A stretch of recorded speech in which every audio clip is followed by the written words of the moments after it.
What is up, everyone? Hope you're all having a great day. Now today I want to cover all the different types of aquarium filtration that you can buy and give you all the, well, pros and cons, and make sure you know which one is going to be the best for your aquarium and your fish.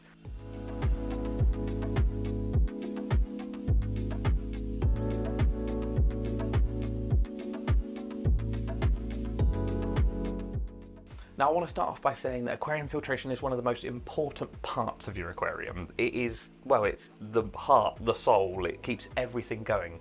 Without filters, generally it's much harder. I know there's going to be people in the comments that are shouting Wildstad method at me and no filter, no filters and all of that. I understand that, but it's definitely playing the game on hard mode. With a filter, it is so much easier. And by investing in the right one and the best one that you can get, it makes your aquarium hobby so much easier. I've been sort of tricked by it before, where I've bought cheap filtration or maybe even second-hand filtration that just wasn't really right for me and wasn't correct for the job I was trying to get it to do. And I'll be honest, it can destroy your hobby. It sort of stops you from enjoying it, and it becomes, well, I suppose it makes maintenance a real chore. You hate the day that you've got to clean that filter because it doesn't open properly or doesn't work properly. Anyway, I'm getting sidetracked. That's why I want to make this video, because I want to make sure you guys and girls have all the right information and can make the correct decision for your fish keeping needs, I suppose I want to say. So let's start off with the smallest and cheapest and I guess easiest to install aquarium filter. And I've actually set one up behind me on this tank purely for this video. I had one lying around, I've not used it for a while, but I thought I'd be able to show you, and that is sponge filters. Now these are really simple filters. All you do is you link up one end of the air line to an air pump, the other end of the air line up to your sponge filter, turn it on and away you go. Depending on how powerful your air pump is, you might need to turn it down or up, or yeah, depending on what you need, but they are that simple. Most of them come with a weighted base or a suction cup on the back, so you can stick them into the aquarium, they sink down to the bottom, super duper job done. Sponge filters are effective for certain situations. I wouldn't say they're a filter that does all aquariums. There are definitely people out there that run them on larger tanks, and if it works for you, it works for you. I'm not going to stop you. But most of the time, sponge filters are great for tanks with baby fish in them, tanks with shrimp in them, because they create a big biofilm layer over the whole sponge and the shrimps can just feed off of that. They are great for those situations because there's nowhere that anything can get sucked in. There's no pump, there's no motor inside it. So really the dangers of sucking in baby fish or baby shrimp or causing harm to any of them is nothing. The other good thing with sponge filters is that they are quite gentle and quite slow flowing. When you look at how a sponge filter works, the air gets brought up through the middle of the tube, which draws water into the sponge, and it literally recirculates. So you end up with like an oval style sort of flow in your aquarium, and it is quite gentle for fish that like slow moving water. The only thing that you do get with sponge filters is you get quite a lot of surface disturbance, because those bubbles are obviously hitting the surface and breaking the surface. So if you've got lots of floating plants or any fish that like to lurk at the surface, it can be quite turbulent up there for them. One way that you do see sponge filters being used a lot is when you've got a big racking system or even like a whole fish shop, because if you get a large enough aquarium pump, you can run 20, 30, 40, 50 sponges all off of one pump. So really cost effective for filtration and just really easy to maintain because everything's just running off of one plug. Whereas, well, in my fish room now, I've got 1, 2, 3, 4, 5, about 6 different filters. But if you are looking at building a fish house, or you're looking at having several breeding tanks, or yeah, whatever, if you're having a lot of tanks in one area, sponge filters and one air pump and just loads of airline might be the easiest way for you to do it. Now, some of the downsides for me for sponge filters is one of its pros, in all honesty, and that's the lack of flow. So if you are looking at fish that like a river style setup or something that likes a little bit more, I don't know, flow in their aquarium, I suppose, then these aren't that great. Now, one of the other drawbacks to them is a lack of media. Yes, you have got a big surface area and a big biological surface area in the way of that sponge, but there's not a lot else going on. I have seen them now where you can get air-driven filters with like compartment on the bottom, so you can fill that full of biomedia or carbon or whatever you're doing, whatever you're wanting to achieve in your aquarium, you can fill that compartment up with that, and then you've got the added bonus of the sponge on top. But as the name suggests, sponge filters are pretty much just that. They are a sponge. So if you are looking at sort of wanting to be able to rework and mess around with your filtration a bit, a sponge filter possibly isn't for you just because of the lack of media.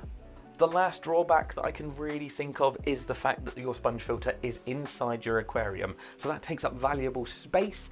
It's a little bit unsightly and it's hard to disguise because, well, it is a big black lump of foam with an airline coming off the top of it. And the other thing is, when you come to cleaning it, you're going to grab that sponge, you're going to lift it out of the water, and most of the time, as the water drains out of your sponge, it's going to drain a lot of the muck back into your aquarium. Most of the time, people will put like a bag in the water and almost bag the sponge up underwater so you can lift the whole thing out and the muck doesn't come off of it. Some people will put like a fine aquarium net underneath, and as they lift it, keep the aquarium net underneath it, and that way again you're catching most of the muck. But it can be tricky. I know loads of people where the first time of them using a sponge filter, they grab it, they pull it out, and all of a sudden their tank is brown and cloudy because of the amount of waste that just washes out of that. But there's ways around it, and they are still good, they are still useful. Now next up we have internal filters. Now these can range in sort of quality and design. There's loads of different styles of them on the market. Anything from ones that have just got a simple sponge inside, so it's literally a power head on the top of a big block of foam. So really it's a sponge filter with a motor on the top of it that blasts the water around, all the way up to ones that have 3, 4, 5 different types of medias in them, from biological medias to mechanical medias, carbons, phosphate and algae reducers. There's loads of different styles, and the quality is quite broad really, so you can't lump all internal filters into one category. Now the first pro I would probably say about internal aquarium filters is the fact that they are placed on the inside of the aquarium. There's no pipe work, there's no plumbing to come outside of the aquarium, so there's really no chance of getting it wrong and having any leaks. You place it into the back of the aquarium, you make sure all the media is obviously out of plastic bags. That's one thing that a lot of people fall for. But you place it into the back of the aquarium, you plug it in, away it goes. It starts jetting water around the aquarium and you're done. It's fairly simple. There is really very little setup in the way of internal filters. So another pro that I like about internal filters is the fact that they jet water around the aquarium. So if you've got an aquarium like this, like a big rectangle, the water is hopefully going to be circulating around the good majority of the aquarium. If you've got too small a filter, it might not be getting to some sort of dead spots at the far end, but as long as you've got one adequately sized and of decent quality, then it should be keeping all of those particles in suspension for longer, and that's pretty much what we want to achieve. We want to keep all the muck in the water column for as long as possible, because that way the filter at some point, hopefully, will get to suck that muck in and get it stuck in its sponges. Now, when you think of the different flow, like, what would the word be? Shapes, I suppose you would say. When you think of an air-driven filter in this aquarium, it's going to be circulating round and around in one spot. And it's not going to move much water outside of its zone, I suppose you would say. Whereas when you look at a power filter, it's going to be jetting water all the way down to the far end and then hopefully bringing the water back towards it and creating a big circular motion in the aquarium. Again, it just does depend on what you're looking for this filter to do and what you want it to clean and what fish you want to keep in it, but personally, power filters like this do make your life easy in some respects. Now, another good thing with internal aquarium filters is the fact that they are normally a pump attached to a case or a cage or some sort of container. Now, most of the time you can adapt them. So even on the smallest filters, you'll have a big lump of foam in there. You can maybe cut the foam in half and then you can put whatever medias you want. So maybe you want more biological surface area because, you know, your fish are messy and you want to break down more fish waste. So you can put biomedias in there. Maybe you're suffering with stained water or tanning water and you want that crystal clear. So you can put carbon in there. Maybe you're suffering with algae, so you can get nutrient reducing medias in there. They are a lot more adaptable. I will hear people screaming in the comments about sponge filters and I just place a bag of it next to the sponge filter. Absolutely, that works. You could just get a net bag of that media, sit it next to the sponge filter, and it will draw some water through it. But it's certainly not going to draw as much water through it as what an internal power filter is going to, or an external power filter, which we'll get onto in a minute. Now, some of the downsides to internal power filters, well, they are quite bulky. They are quite chunky. They do take up a fair amount of room in your aquarium. and they're not the prettiest of looking things, the same as the sponge filter. They can be quite tricky to hide. In this tank, I can hardly see my internal filter in the back now, to be honest with you, because there's so much plant, there's so much rock work. I sort of, well, if you've watched the video, you'll see me building the rock work and placing the plants, trying to hide that filter as best as I can, but they aren't the prettiest of things. So that is one downside to them.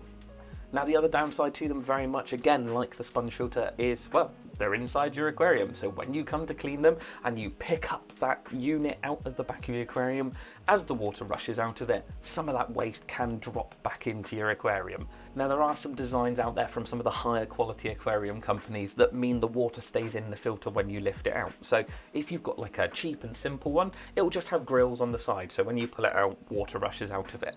The Oazi filter on this one and my Fluval filter that's downstairs, those ones, when you pick them up out of the water, the chambers actually hold their own water. So not no water, but very minimal water actually drains back out of them. So it does keep a good majority of the waste contained within the filter.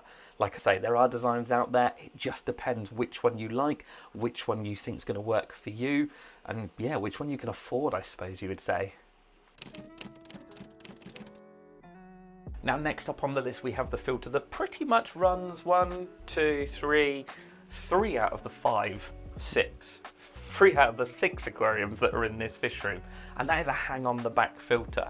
Now these are a bit of an in-between, so they're very similar to an internal in their space and their flow rates and things like that, but they're easier to hide, very much like an external filter, because, well, everything is sort of hidden over the back of the aquarium and you've just got the pipe work and generally the waterfall coming back into the aquarium.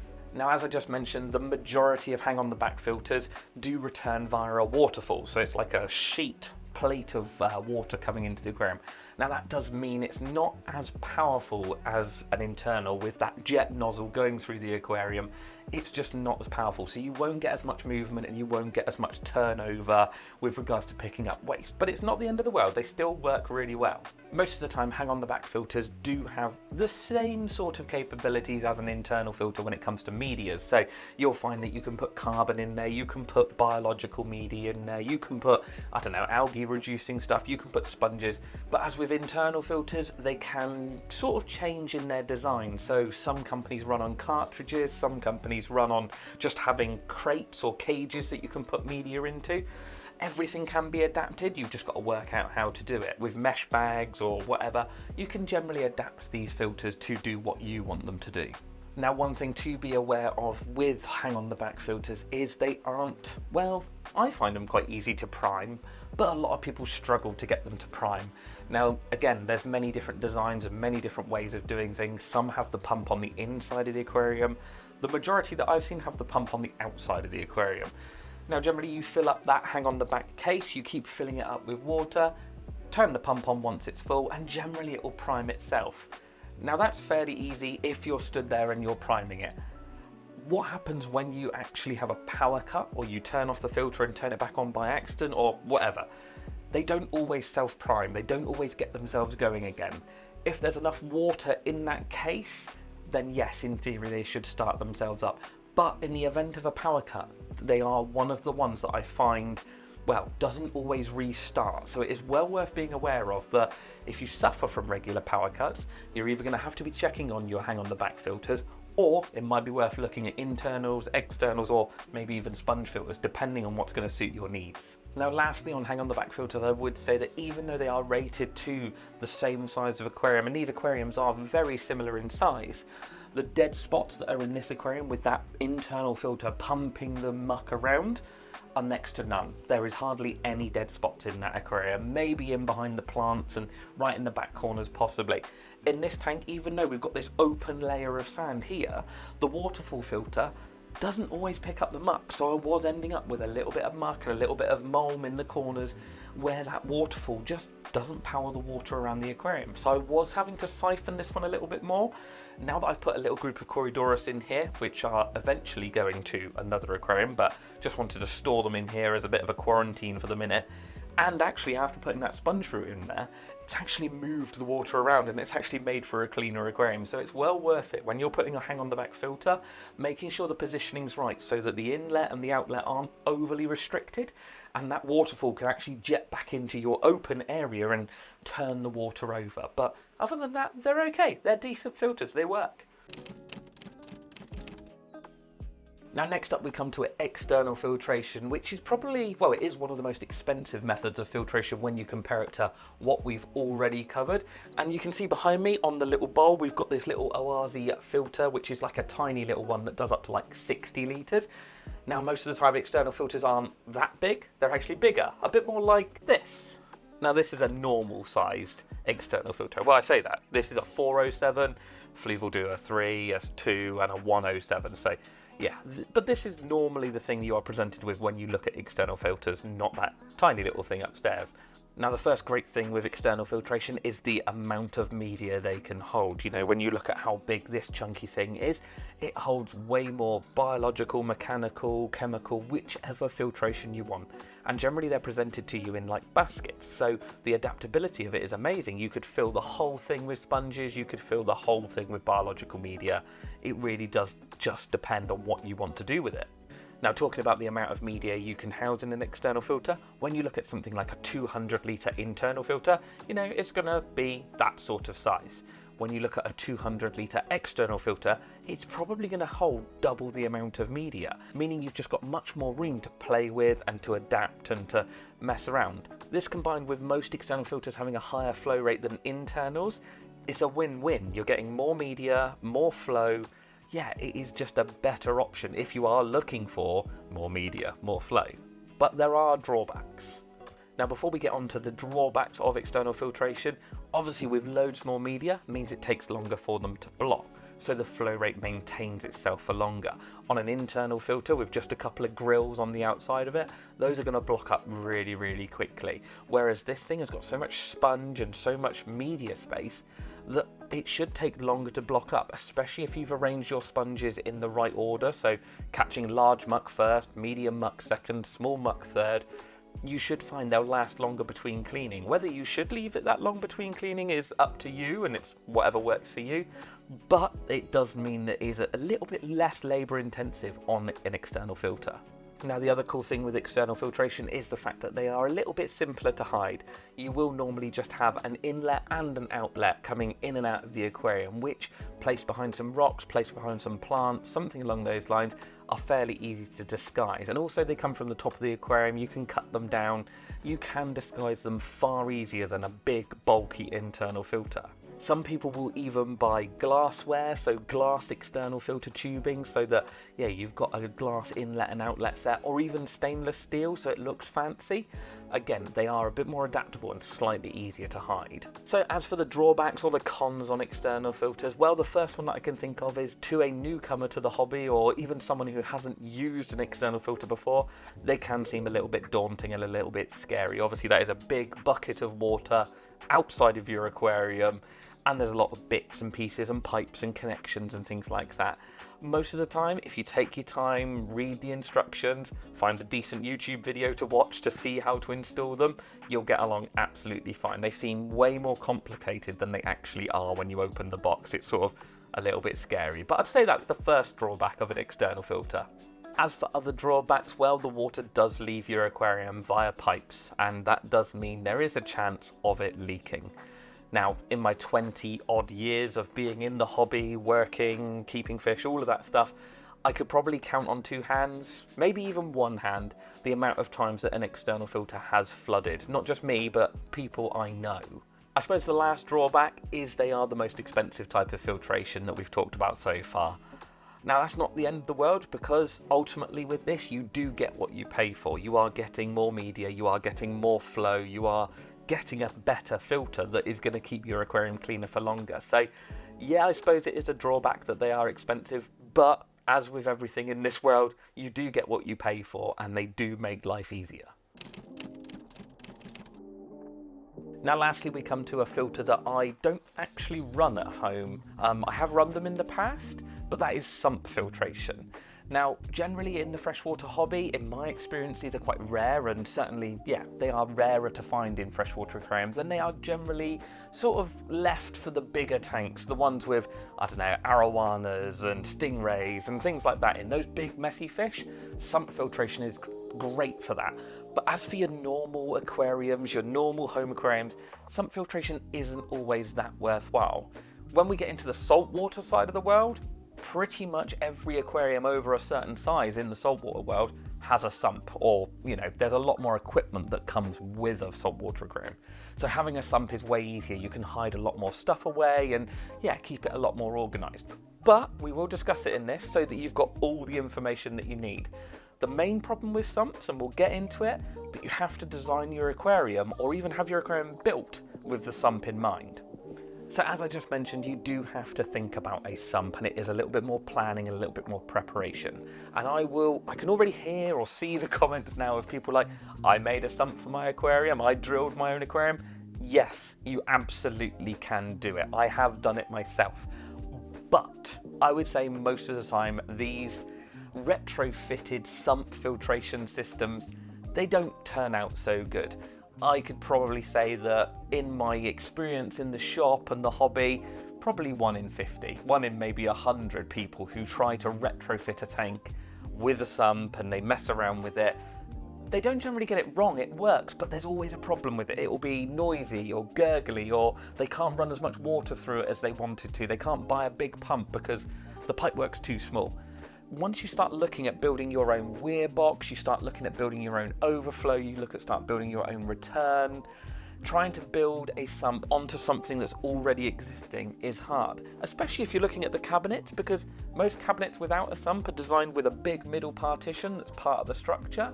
Well, that means you can only have a sump in one half of the cabinet, and automatically that's already small and then going to be harder to use. So yeah, personally, you can do it, and there are people out there that will do it, and there's designs out there online that you can read and look at. But if you're trying to retrofit one, if it's my personal opinion, just use a canister filter, just use an external. It's way, way simpler. But if your heart's set on a sump, can be done. Just do it properly, do your research, and make sure you spend enough time on it.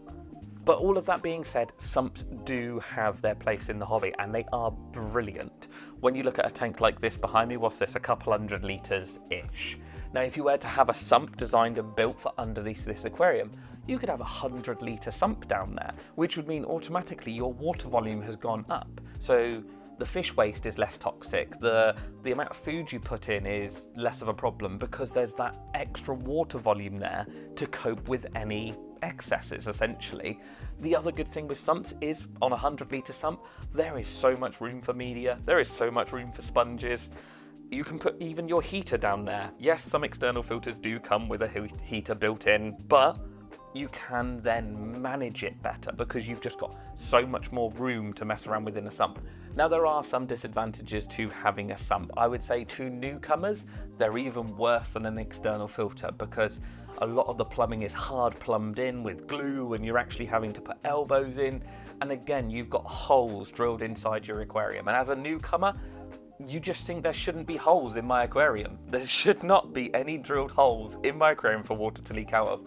So for new people looking at sumps, they can be a little bit daunting and can be a little bit scary. Again, it's one of those things, if you watch enough videos, read enough books, look at enough articles and designs, you will be able to do it, and it is really simple. The other thing that's a bit of a disadvantage when it comes to sump filtration is the fact that, well, you've got your media in front of you, it's all soaking wet and full of muck, and you've got to try and drag that out. Now, again, working in the trade for as long as I have, I've got used to it, but a few tubs and a few buckets in front of it, drag the media out, and away you go. It's fairly simple. But then you are left with a tank that is only a few inches off the floor that is full of mucky water. Now, again, most of the time people will use something like a wet and dry vac so they can actually vac out all the muck and suck all of the waste away. If you haven't got that, it can be quite tricky because, you know, with that amount of waste and that high off the ground, it's probable that you're not going to be able to suck it out. So you either need to use the pump that's in the sump to pump the water out and then maybe sponge it out and hoover it out. They can just be a little bit tricky to clean. The one good thing is you don't need to clean them as often, so you're going to go far longer between cleans. But when that cleaning time comes, they're a little bit more work. But that should be everything you need to know on Sump in a quick little snapshot. So we've got to this point, we've covered, I think, the 4 main filters sponge, internal, external, hang on the back, and Sump. 5. We've covered the 5 main filters. Let's start that again. So we got to this point, we've covered the 5 main filters that I used to come into contact with in my 20 years of working in the hobby. Now, which one is my favourite? Well, I'll be totally honest with you. You've probably guessed it throughout the video. All of them. They're all good in their own special way. If I was running a wall of 20 or 30 aquariums, I'm definitely not putting an internal or an external in each one. I'm going to be running a sponge filter in each one, and I'm going to have 1 or 2 air pumps running the whole lot. If I'm having a massive great tank built with stingrays and arowanas, then it's a Sump. It's going to be a Sump, maybe with an external filter to help it, but it's definitely going to be a Sump. And everything in between. If I'm running little 60-litre tanks, I'm probably not going to run an external. I'm probably going to run an internal. And so it is just working out which one is best suited to you for your size, your budget, the fish and the animals you want to keep. The one other thing to remember with these filters is they come in a range of different sizes, different designs, different qualities. You'll get some that have ultraviolet clarifiers built into them, so they break down and kill off algae and parasites and things like that. You'll have other ones that have got built-in heaters, so you don't have to have the heater inside your aquarium.